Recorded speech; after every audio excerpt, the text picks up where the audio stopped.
When Mother's Day means celebrating your mom, your wife, maybe even your daughter as a new mom, trust 1-800-Flowers to help you celebrate every important woman in your life. With double blooms from 1-800-Flowers, order 1 dozen roses and get another dozen for free. It's a simple way to give beautifully, with colorful blooms that make Mother's Day feel meaningful. For every mom you're celebrating, order with confidence and get double blooms at 1-800-Flowers.com/podcast. That's 1-800-Flowers.com/podcast. This is Peter. And this is Tom. And you're listening to History Teachers Talking Podcasts.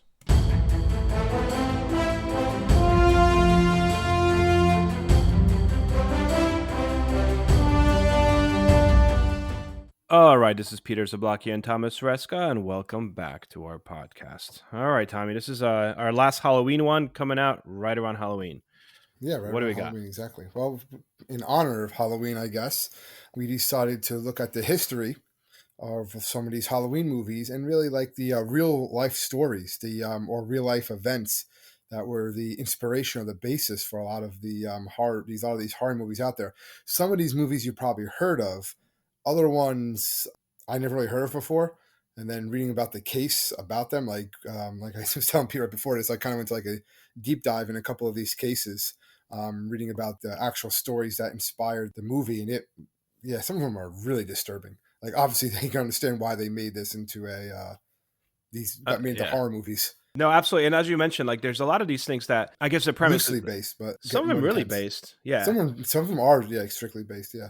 So I guess the premise here is to really look at the truth behind your known horror movies. And as you mentioned, Tom, I think we'll talk about some movies that are not so known, because doing this research, I realized a lot of the freaky stuff are like horror movies that I've never heard of before. Like you mentioned. No, never right? Heard of. But there's a whole genre. Like that's also not like our thing. I'll be honest, I was never really into horror movies. Not that they freaked me out. It was just like I just never really got into them. I mean, I've seen Child's Play, right, with the Chucky. I had the My Buddy doll. Yeah. So like I have that. I think it's still at my mom's house. Like Nightmare on Elm Street, Halloween, Friday the 13th. I remember seeing all those movies. But a lot of the really gory movies, which I think some of these are. Oh, there's that one now. What's it called? Oh, The Watcher. People were like, no, The Watcher. Yeah, but no, there's like a movie. It's with like a clown, not it, but it was like, and people were like vomiting and throwing up in like the theaters because it was like so intense. I heard about it and read articles about it. It'll come to me. It'll come to you. All right, so let's kind of get going. I mean, I already mentioned The Watcher. That's from 2016. If you guys have ever seen that movie, and I'll start with the fact that I've never seen The Watcher, but this is in Westfield, New Jersey, so it's I guess close to home. So the movie The Watcher is based on a real life story. It is a couple that bought a house in Westfield, New Jersey. Uh-oh. And they actually never moved into the house, right? Which is kind of interesting because the previous owner, like, you and I talked about it on other podcasts. It's like, you have to disclose if someone died in a house. But I guess they didn't disclose a different thing here because the previous owners neglected to tell this new couple that the house was actually the focus, really, of a stalker that called himself the Watcher. And this Watcher would send these letters to this residence with like really weird excerpts, like have they found what is in the walls yet? They will the young bloods play in the basement? He just kept on sending these letters, and in the movie itself, the couple does move in and receives the letters from they instead of the Raven, they called instead of the Watcher, they received letters from the Raven. And interesting fact, the Watcher, the house is still around, by the way. I guess it stopped eventually. They sold it, and it next couple it kind of stopped, but. The Watcher was never found. So yeah, based on real events. Well, the movie that I was talking about was called the Terrifier. Terrifier 2 apparently is the one that is making everyone throw up. I love how you're like Terrifier 2. I'm like, there was a Terrifier 1. Like what year is this? What year are these movies? No, right now, just came out. Oh, really? Okay. And that's nothing new either, by the way. I remember, this is actually true, we'll get to this, but the Exorcist, right? Which I believe was on the list somewhere. It was on pretty much every list I looked at, yeah. Yeah, a couple of times, but we'll get to it. But that movie, when people first saw it in the movie theaters, actually passed out and had like heart attacks and stuff like that because it was so like freaky. It was freaked people out so much. And I know purposely the movie makers played in the movie, if you listen, the sound in with the music, like all the intense music, the sound of like bees like swarming, and they said that did that because they actually asked like these psychiatrists, and it's built into the human psyche that like when we hear that we like it's like built from like when we were like still like wild animals basically, like Yeah, living yeah. out like hunts and gatherers. That you hear the bees like that, you got to get away because they're going to sting you. So it's like ingrained into almost like our DNA. So that when you hear that, it like excites us and it like, gets us like kind of like we get that adrenaline going to like the fight or flight type of feeling. So Hmm. playing that with the music or what you're seeing on the screens, and since that was one of the first movies really like showing stuff like that, it like freaked people out. People actually had heart attacks when watching that movie. In 1973, I remember I went to see. This is like probably early 2000s. They did like a re-release in like a local theater. So I remember I went to see The Exorcist at the movies, and I was like, all right, this is, and it was freaky then. This was like 2001, 2002. But it's still considered one of the most terrifying movies of all time, 100%. It is based on a book by William Peter Blatty, I think. The Exorcist, there's a movie, came out in 1973. Most of you know this, but it's a story about a young girl that was possessed by a demon, and this one particular priest that was tasked with basically doing exorcism to get this evil presence out of her body. Now, this is a true story, or rather based on a true story. Somewhat, Uh, yeah. right? The boy's last name was never really given in the paper. It was simply Roland Doe, which is a standard last name you would give to somebody that if you didn't want to disclose the name. This boy was 13, so he was underage. It took place in the late 40s, and apparently his aunt started teaching this boy, this 13-year-old, about spiritualism and how to use the Ouija board, right? Ouija board, right? Did you ever use Ouija a board, Ouija yeah. board? I remember doing it once or I twice. probably I'm remember trying to think. doing it too when I was younger, but it was like it was like a freaky thing. I'm sure kids still probably do that, right? I mean, I assume. I don't Yeah, know, it's still out there. right? Even though it's like what Hasbro or something makes it, which is kind of funny. But anyway, Yeah, right. Parker Brothers. yeah, Parker Brothers. So anyway, this aunt told this nephew how to use the Ouija board and kind of taught him about spiritualism. And then what started happening is the aunt winds up dying, and this boy starts to have these weird things happening around him, like around his house. He starts hearing dripping noises, and then eventually he starts saying, like, I think that like my aunt is here. He winds up having scratch marks on his body, like all over his body. There's scratches and like tears in his mattress. So the family actually brings in a couple priests to try to perform exorcisms on this particular boy. This is reported quite extensively in a Washington Post article that was published in 1949, but is basically what The Exorcist is loosely based off of. And there's been other exorcism movies like that. The Exorcism of Emily Rose Yep, I saw is that at another the one that movies came out actually. that one came out pretty somewhat recently, right? I Yeah, it mean, was within the definitely the last 2000s because I remember going to see 2000s. it. And that one was based on it's 2005, where this young German woman, Anneliese Michael, began like having these seizures, hallucinations, and then it was her Catholic parents called in these two local priests, and they did dozens of exorcisms to her, and she does it. It's a true case. She actually dies from malnutrition, and Yep. her parents were then charged with negligent homicide.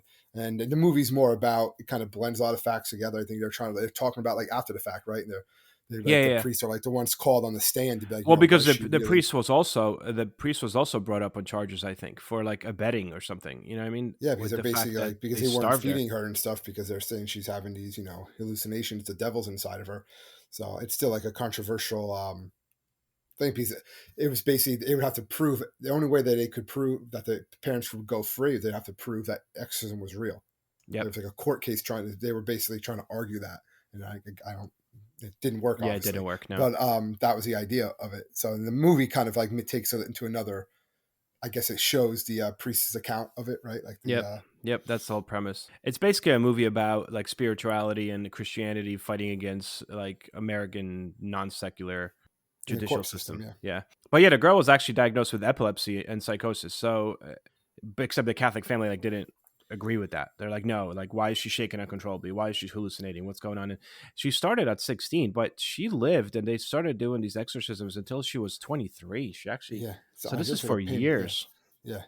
And then to Um, die from malnutrition is like a rough way to go.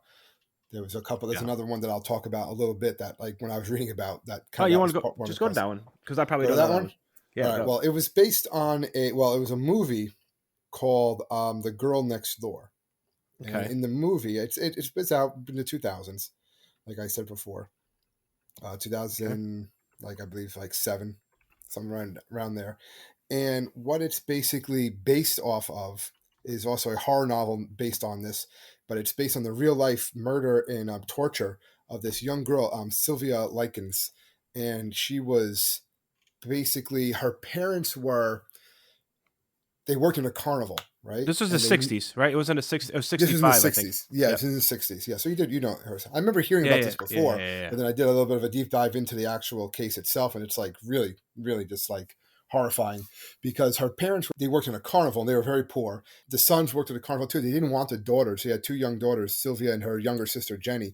They didn't want them to be around the carnival people. Like, it's not safe for these young girls. And they were actually very sweet girls, very nice girls, very smart girls.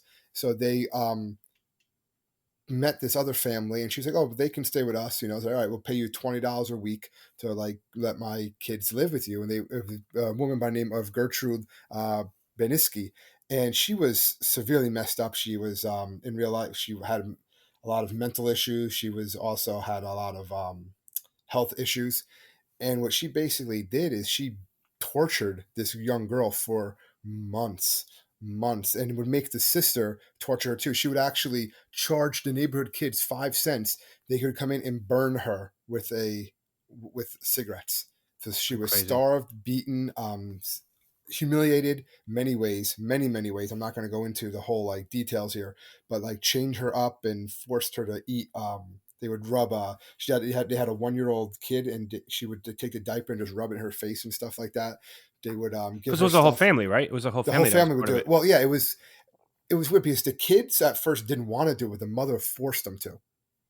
The only one that Crazy. kind of like really was getting like way too into it was like the one older brother. He was like 16. He was like 16, and then the younger sister, who was like 16, was like around. There was one of the girls, one of her daughters, was around the same age. They didn't get along, but still didn't want to like hurt her. A lot of times Yeah. she was telling her mom to like stop and stuff like that. And they actually burned like letters into her and stuff like that. They honestly said that like in the court hearings, the judge said, you know, you wouldn't treat a dog the way that you that you treated this girl.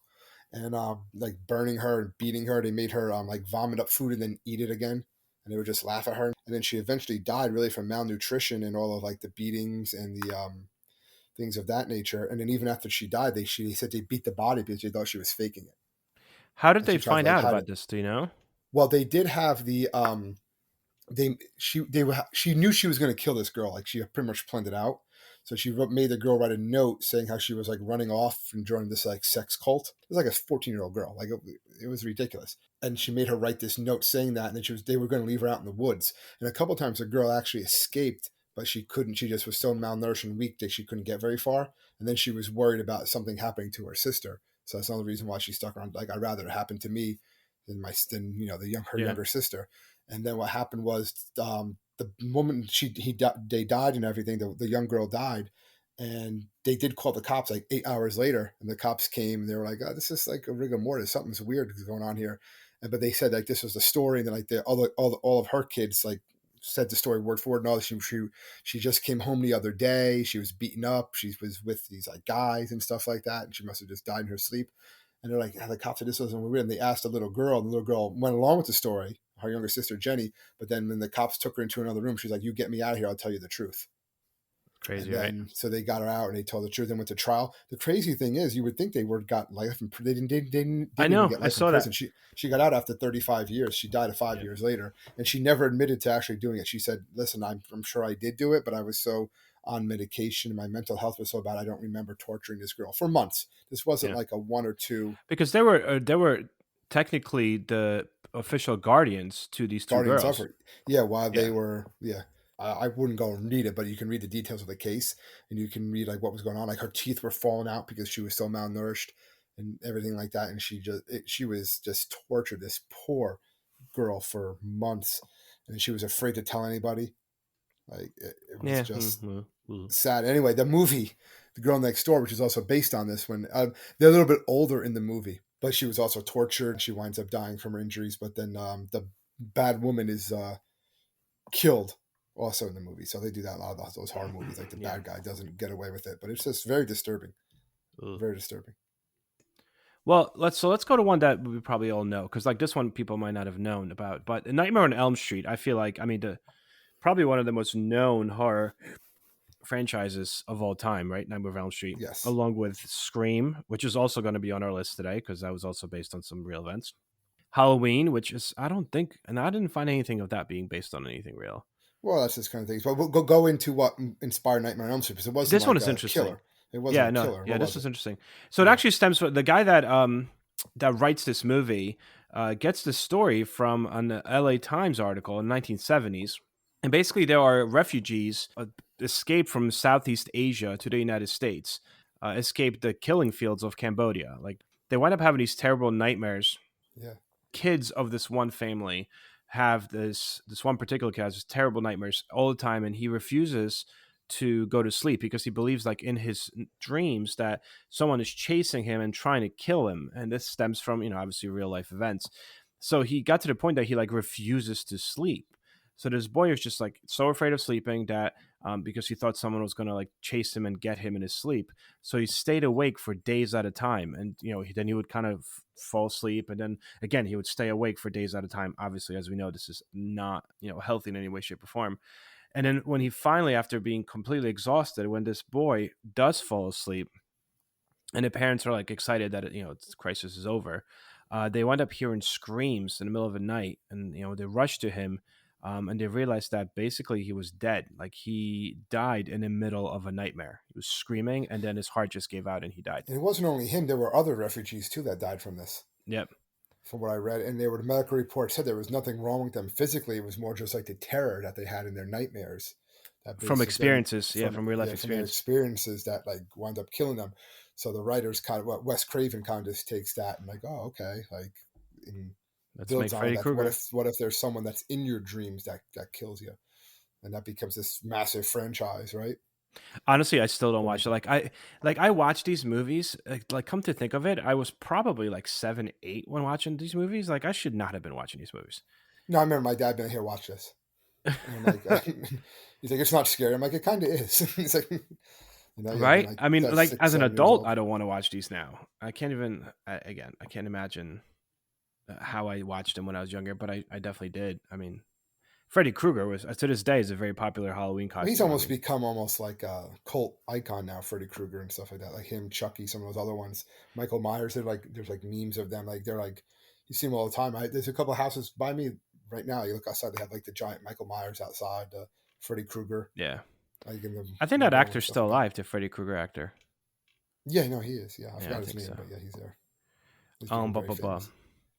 All right. What about inspiration for, like, Texas Chainsaw Massacre and Psycho is someone that we've talked about in our serial killer podcast, the serial killer Ed Gein, who, again, there's some debate whether how much of a serial killer is, but he did have human skin. He was found with 9 human skin masks in his possession at the time of the arrest.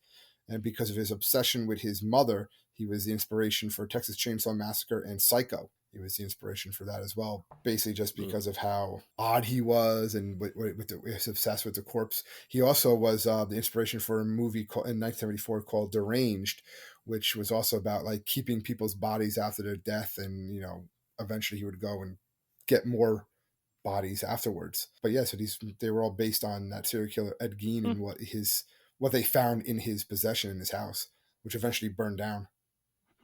So, perfect segue, because when you look at Wes Craven's Scream franchise, which probably is the most popular horror franchise, money-wise, right? Yeah, it's definitely money-wise, and it's based on a true story and same premise.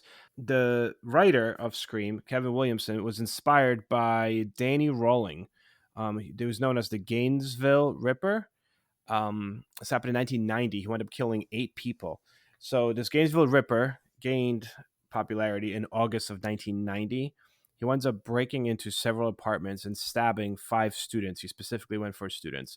And then the killings were, like, not just violent, but really, like, gruesome in a sense. He would actually pose the bodies in, like, sexually suggestive positions and, like, stage his crimes. So that way people would be as repulsed as possible when they stumbled upon them. Later on, once he's caught, they actually tied 3 other homicides to him. So a total of, killing 8 people. So yeah, based on reading of this, there was one of the most, like, shocking actions Rowling had when he realized he left his wallet behind at a crime scene. I don't know if you saw this. And so he goes back to the crime scene to retrieve his wallet, And while he's there, he basically decides that he's going to decapitate one of his victims, and he placed her head on a shelf. But yeah, so this idea of Scream, of being student focused killing spree, is really inspired by these true events. Well, one that I know people have definitely heard of before, and it's out there, and you probably know it's inspired by a book and real life events, because people go to this house, is the Amityville Horror, Yep. right?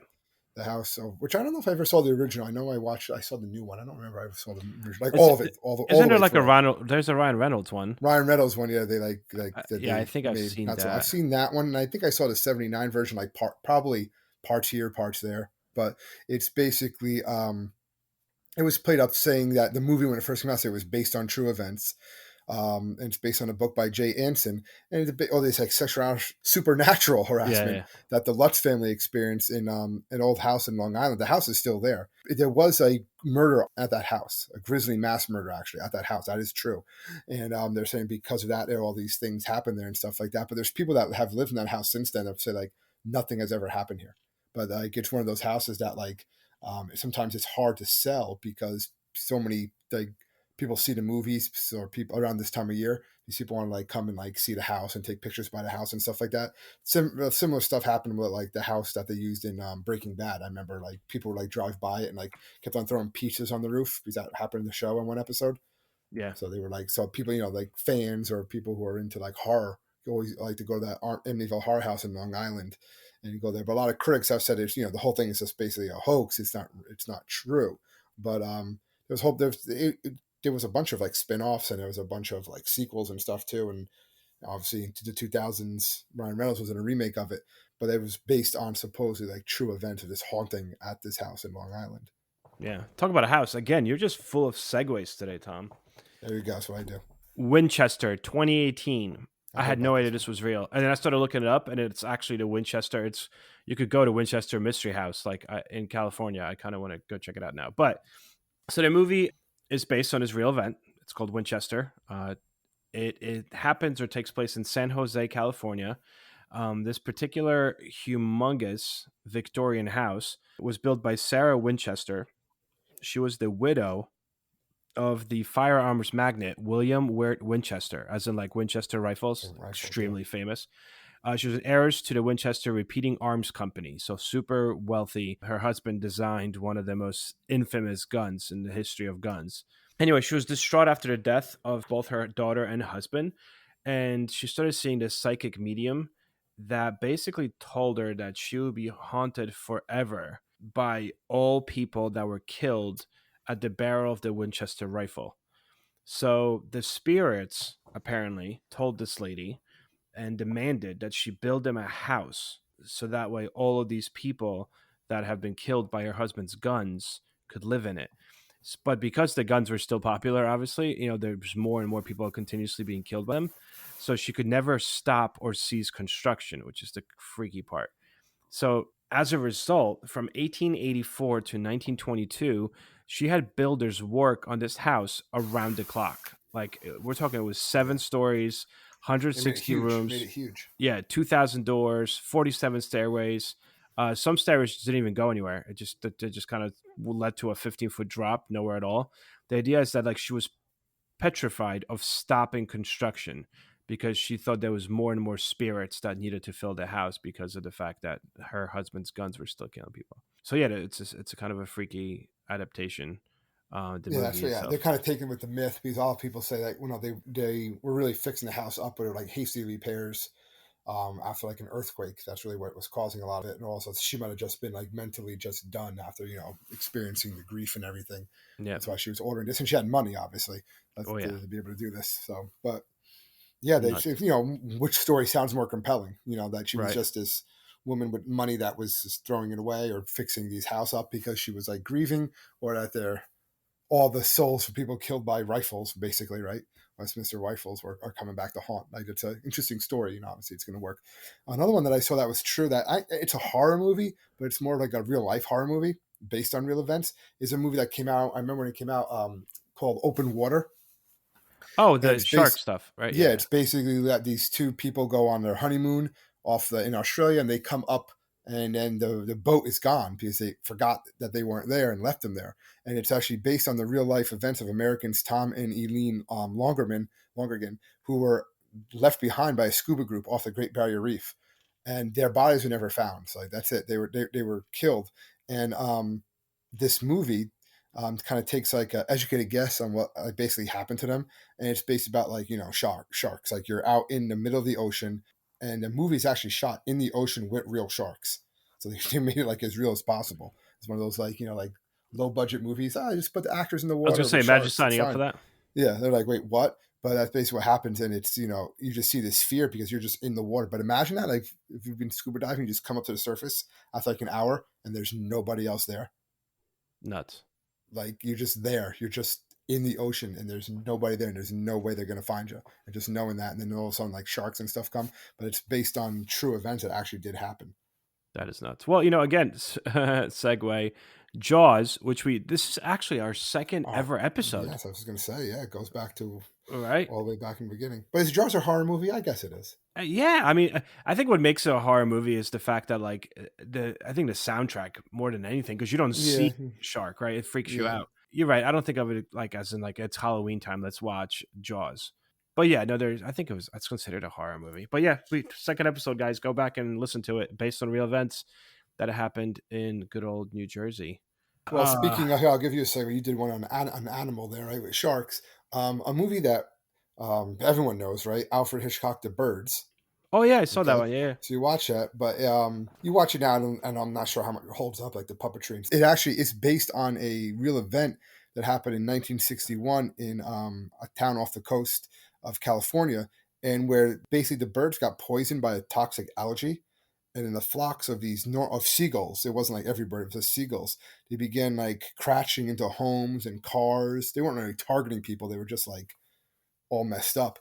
They were crashing into cars and the homes. They were vomiting all over the place, like half of digested food, just like and they were going nuts. And it took the scientists actually decades to actually figure out what actually caused them to do this. They were able to find this toxic algae that they found out that the birds were eating that were causing them pretty much to just go insane. But Hitchcock hears about this and he, makes a movie about it, which are a little bit more intense. But yeah, it's based on an actual event that happened in California where birds just were flying into everything and vomiting all over the place for days. Yeah, no, I actually remember watching that movie with my kids. I think my son was probably like 6 at a time, and I'm like, our kids. Well, we know it was like it's Hitchcock, it's old. I'm like, yeah, we could watch it, but then like you start watching it, and like he kind of got freaked out, and like at one point the birds attack the woman when she like goes in the attic, and she gets like her eye picked out. And So like, yeah, my kid was like, oh, this is scary, shut it off, and I was like, okay, I'm sorry, I didn't realize. Did you ever see The Conjuring? Any of those? No, but I know of it, obviously. Well, it's based on Ed and Lorraine Warren, they're actually real paranormal investigators. And there is a lot of history about them because some people believe that they're basically not real and they're a hoax themselves. But other people believe that they are probably the most known paranormal investigator couple. It's a 5-film franchise, The Conjuring. But yeah, really. I mean, it's based on these two real-life paranormal investigators. The very first Conjuring, though, is based on the Perron family's Rhode Island farmhouse. I think it happened in the 1970s. I like the ones like those aren't really the ghost ones don't really freak me out though, but it's more like the ones that freak me out like real life things that could happen. Like there's this movie that's supposedly very scary that I heard about that would freak me out because of where we live, right? Called Backcountry, where it's based on a real life story of a black bear who actually stalks and kills an entire family in Ontario. Well, that's freaky considering what happened to a black bear in your backyard last week. Yeah, when the cops had to come and shoot a bear in my backyard. Yeah, it happens. Yeah, that was kind of crazy. Kind of odd. Yeah, I wasn't even home, but it happens. But this is basically it's a movie about that where this the real life couple the boyfriend wants to propose. They go out in the woods, but he's like I got to find the perfect spot. And while they're there, they kind of trip and fall and break their ankle. One of them, the girl breaks her ankle, and then it just leads into she's bleeding, so that attracts the animals in the area. One of them is a large black bear who typically don't go after people, but there has been cases when it has happened, and that's what this does. And it basically stalks them and then kills them over the course of the movie. Crazy. So, yeah, that's why I take a flashlight outside just in case. Right. Well, again, segue because close to back to home, but this is another New Jersey one. So, The Stepfather, 1987. A lot in New Jersey. Right. I don't know what's going on here. So, the movie Stepfather from 1987 is actually based on a true story. It's a story of murderer John List. He winds up killing his wife, mother, and 3 of his children, right, in their home in New Jersey. Then he disappears, and it is assumed that like he's dead, but actually he gets himself a new identity, Bob Clark, right? He becomes Bob Clark, and he settles in Denver, and he remarries, and he basically eludes justice for like 18 years. And he's finally apprehended only because in 1989 there's an episode of America's Most Wanted, and that's kind of how like neighbors start like, wait a second, like that's Bob, and that's kind of the catch him. But this guy was almost got away with it, just became a new person and across the United States. But Stepfather in 1987 is based on this real guy named John List. A lot of the other ones I looked at weren't really that known. Like Poltergeist. I mean, Poltergeist. Yeah, there's a lot of them. But they're like, that's loosely based, right? Very loosely, right? For those of you that have, probably most of you have seen Poltergeist, right? Basically, it's about terrible things that are happening to Herman's house. The Herman's house, initially, all these things that are supposedly happening in this movie did happen to the Hermans in 1958. And there was apparently like bottles that were containing different substances that began to pop, and then it started moving around the house. There was a bottle of holy water that the Hermans had, and that started tipping over all the time. They kept on putting it up, and it kept on tipping over. There were household objects that were like thrown across the room for no reason. Basically, after like 70 documented reports of this unusual activity, everything just stopped. And then eventually the movie that is made from it, that's just happening in the 50s, but the movie that's made from Poltergeist is 1982. And it takes it to a whole nother level of what's happening with the house. Like, these guys claimed that like a bottle would tip over versus the movie went a little more. The movie where like, I think like, the kid gets pulled into the TV or something. Yeah, but it's like a vortex or something. Yeah. It's like a bit more intense. And they made a whole bunch of sequels, obviously, with those too. Steven Spielberg he produced it. He didn't direct it, but he produced Poltergeist, which I thought was interesting.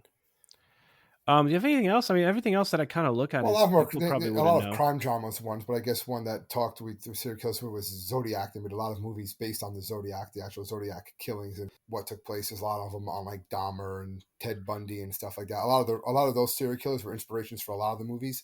They would take parts of each one.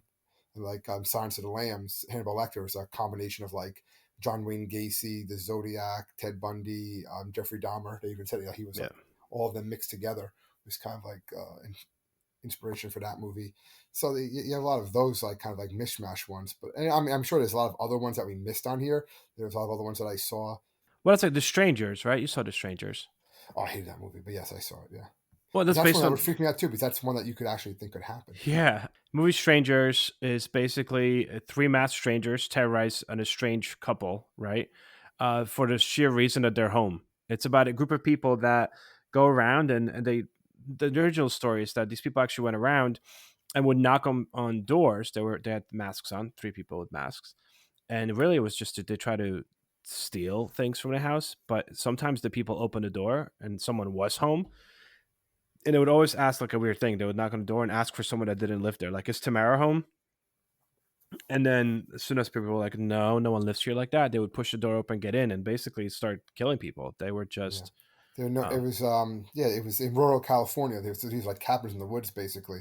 And they were known as the Ketty murders. So it's loosely based on the Ketty murders, these home invasions. And those are the ones that like freak you out. I'm pretty sure it's still unsolved homicide. Yeah, You don't know who. They never actually caught people. It was a quadruple homicide. That's always fun times. Crazy. Anyway, I mean, I got nothing else. I mean, I think this is pretty nice. I'm getting freaked out. Yeah, not freaked out, but I don't like the home invasion one. I'd rather deal with Freddy Krueger. That is very true. Yeah, no. Maybe I was going to watch a scary movie today with the family, but maybe we'll just watch Charlie Brown. Halloween. The Great Pumpkin. Great Pumpkin. There you Charlie go. Brown. Not based on a true story, but it's Charlie Brown. But Charlie Brown makes it fun. Yes. So thank you so much, guys, for tuning in once more. Next week we'll be back with a more history-oriented. I mean, this was history, but non-themed one, I guess. More traditional. But thank you so much for tuning in. And if you need to find us or contact us, please feel free to do so at www.historyteacherstalkingpodcast.com. We're always there if you need to find us. And I guess that's it. So we'll see you guys next week. Stay safe, everybody.